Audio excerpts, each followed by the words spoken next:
Hey guys, তোমরা কেমন আছো? আমি খুব ভালো আছি।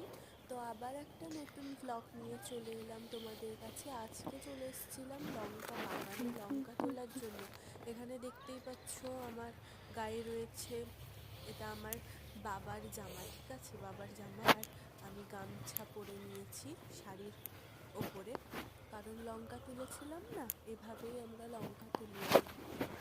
আসার পর মানে আমি শ্বশুরবাড়িতে আসার পর এই প্রথম লঙ্কা তুললাম। যাই হোক, লঙ্কা বাগানের মধ্যে দিয়ে যাচ্ছি আমি।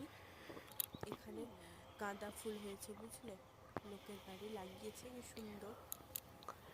আমার বাড়িতে হয়নি, মানে লাগানো হয়েছিল, বাট এখনো হয়নি ফুল।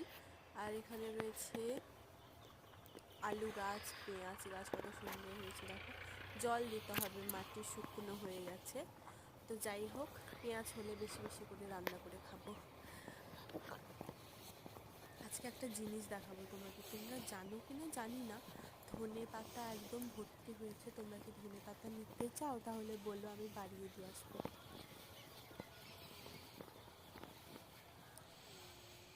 আর এখানে দেখো ওলকপি গাছ হয়েছে, ওলকপি গাছ। আর এখানে বাড়ির জন্য নিয়ে নিয়েছি শাক, পালং শাক, লেবু, পেঁপে। আর এখানে এই দেখো, এই জিনিসটার কথা বলেছিলাম, এটা হচ্ছে ওই যে বলে না পানি ফল, বাজারে বিক্রি হয়, পানি ফলের গাছ। আমার শাশুড়ি মা পুকুরে ফেলে দিয়েছিল লোকের বাড়ি থেকে গাছ এনে। দুটো হয়েছিল পানি ফল, আমি খেয়ে নিয়েছি, কি মিষ্টি জানো, খুবই ভালো খেতে, মিষ্টি একেবারে। আর শ্বশুর মশাই এখানে কি করছেন আমি জানি না, এটা তো শাশুড়ি মা। আর লাউ ধরেছে দেখো গাছে, লাউ গাছ, কলা গাছ, আম গাছ।